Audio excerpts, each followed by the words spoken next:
If you put this together, here's the ripple, and here's the occupancy. Remember, the first number here was 240 million, then 120 million, the ripple, and now it's like 50 or 60 million. This is roughly half as big yet again. And the number of jobs went from 3,500 to 1,700, now 800 or 900, about half as big again, roughly speaking. And the jobs here are just all over the place. If you add this up over a decade, that's what you get. So you get the entire construction effect the very first year, first 8 or 9 months. You get the ripple effect, it's half as big at the same time as the construction effect for 7 or 8 or 9 months. And then you have the occupancy effect for 9 years, 9.5 years, all right? You add up, that's what you get. A boatload of money, a boatload of taxes, a boatload of jobs, and a bunch of permanent jobs. These temporary jobs are construction phase and ripple phase jobs. And they're temporary because they only last as long as the home is being built. If you keep building homes at that pace, you can maintain employment for those people. Once the homes are built, however, those new households need services. They need their car fixed. They need psychiatric care. They want to get braces. They want to get a prenup. They're getting married. They want to get a divorce because they're miserable with the person they married. They want to get a hair transplant like you, Seabrook, and so on and so forth, okay? So that's where these jobs come through, and that's why they're important, because they're permanent and eternal and remain there as long as the houses remain occupied. If you think these numbers are big, look at this slide. This slide says, let's compare 08's numbers, which are these numbers, with what was last year in 07. So this is 08 data, right? We're a year behind in data. Let's see the difference. So this year, the new homes created this much money and that much tax revenue. But if that's a reduction of that much. So this year, we made 737, but it's 675 million less than with the home contribution from last year, because the homes are roughly half as many homes being built this year than last year. On the tax side, we created $168 million in taxes over a 10-year period, but that's a reduction of $183 million in taxes because of the drastic reduction in home construction from 07 to 08. So what you see in 07 and 08 is equivalent to the loss because it's half as big. This is a tremendous loss for the economy. Look, we created 5,400 jobs, and we lost 5,500 jobs. If we were building at the rate we built in 07, we'd have 10,000 jobs, not 5. We'd have $1.3 billion in income, not $738 million. We'd have $350 million in taxes, not $180 million. We'd have over 2,000 permanent jobs.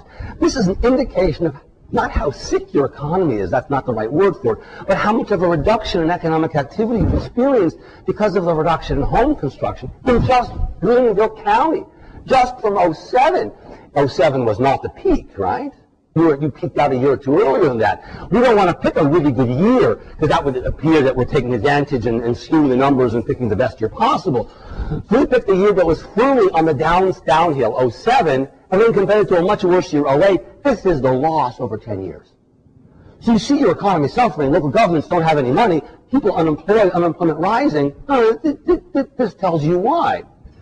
I'm going to skip through the multifamily because I don't have a lot of time, but there's a construction effect. Now there's the ripple effect. There's the occupancy effect. You put it all together, you get this. That's pretty big. 200 million and 44 million. But let's look at what the difference is from 07. You had 200 million in income based on home construction in 08 over the next 10 years. But in 2007, you had 500 million. So you're 300 million down. You had 45 million in taxes, but you lost 70 million in taxes. This is your loss. So your loss here is roughly $400 million. And your loss here is like 800 million. I mean, you're down by $1 billion over a decade. This is a sizable amount of money. And that's in part why the local economy is somewhat depressed here, like is across the entire country. Because everywhere you go, the local income is drastically reduced and taxes are reduced, unemployment's higher because people aren't building homes, permanent and temporary jobs, and so on and so on and so forth. I hope I haven't depressed you all that much. I don't want to depress myself on a regular basis, but it's my job. I can handle it. I have a good shrink. I want to put this into perspective and make it easy for you to understand all this. So we're going to look. in its somewhat emaciated state, home building in Greenville County alone, looking at new single-family and multi-family together. So what we've done here is, look, we've taken this number, wrong direction, whoa, whoa, whoa, whoa. We've taken that number, 810, and that number, 3,500. Just the construction phase, no ripple, no occupancy, just the construction. We added them together, and we end up with 4,500, whatever the number turns out to be, right there. So, in its emaciated state, in its really down and out state that it is right now, where construction starts are so far down, and we're at the bottom of a long 3-year cycle of progressively fewer and fewer starts, home building is still the 3rd largest employer. Okay, if it has a bad year this year and starts to fall more than they did from 08, maybe they fall below Michelin tires and they fall to 5th, right? They go from 3rd to 5th. They're not going to fall below that. There's no way. There's just too much construction going on, population growth, and so on and so forth. So, home construction, this year, 3rd biggest. In 08, 3rd biggest. Maybe this year, 4th or 5th biggest. In the good years, in 07, which wasn't the best year, home construction was well above here. It was at 10,000. It was smoking the hospital system and smoking the schools. All right? It was as big as, at 10,000 feet, it's as big as Bob Jones, as big as St. Francis, as big as Fluor, as big as General Electric together. That's how big home construction is when it's doing well. Not great, just plain old well.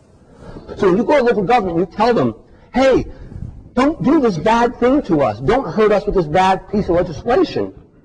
Don't go because you build 2 homes, your name is Todd. Not that you aren't a nice guy. Go saying, look, we represent a large industry. We're as big as any big company here. We're bigger than they are. And you don't want to lose Michelin or make Michelin happy. You're big, you're happy to get them. Well, be happy to have us, because if you don't treat us well, we'll go up the street and build homes somewhere else. We'll go to Spartanburg and build homes there. I know it's not nearly as beautiful. Their downtown is horrible. I've been there, I know. But, you know, for the house price is half price, I'm moving to Spartanburg, right? So the governments here have some control over us, and they, look, the federal government's offering us $8,000 to stimulate the economy because they realize the importance of home building to the national economy. We don't want the local governments to say, oh, let's impose a $1,000 fee on new home construction or a $2,000 fee because the governments are broke, they need money. This is not the best way to do it. If they do that, it's like the anti-fiscal stimulus. The government at the Fed level is giving us incentives, and the local government's taking it away on the other hand. This is clearly counterproductive. So if you have some influence and you can go to local government officials and planning and zoning people and city council and county commissioners and so on, remind them not to burden you with increased taxes and fees because it's not helpful now. Moreover, they have no right to do it. I'm going to get into that right now. What I've told you so far is the good side of the story. I've told you all the benefits. The construction, the ripple, the occupancy, we've added it up. We've seen how large it is and how much of a reduction we've experienced over the last year because of the reduction in activity. But in economics, everything is cost-benefit, right? No free lunch. You got to pay. Give me a builder. Builder, raise your hand. You're shy. Oh, you are a builder after all. Haha, okay. Lucky us. Lucky you, really. Yeah. Nervous laughter ensues. Yeah, okay. I'll be mean to you, don't worry. So the question is, look, if the cost of wallboard goes up by $1, you know what that does to your cost of building a house? If the cost of oriented strand board goes up, if interest rates go up by 10 basis points, if the permit fees go up by $1,000 per whatever, you know what that does to your cost to carry? Yeah. When you build a house, cost local government money to provide services to the house, right? Sewers, police, school, fire, roads, health care. You know what that cost? You know what that cost? You know what that cost? Yeah, how much? How much? No, look, do you care? You care? Do you live here in town? Yeah, I do. Are you a continuing citizen? Yeah. Are you such a narcissistic, sort of self-centered, egocentric person that you don't care about the externalities and burdens you impose on your neighbors and other community members? I mean, are you so... That's embarrassing to know you, Todd. I'm kidding. No one knows. I'm picking on you, but no one knows the answer. Okay, you're off the hook. The answer is it costs $6,000.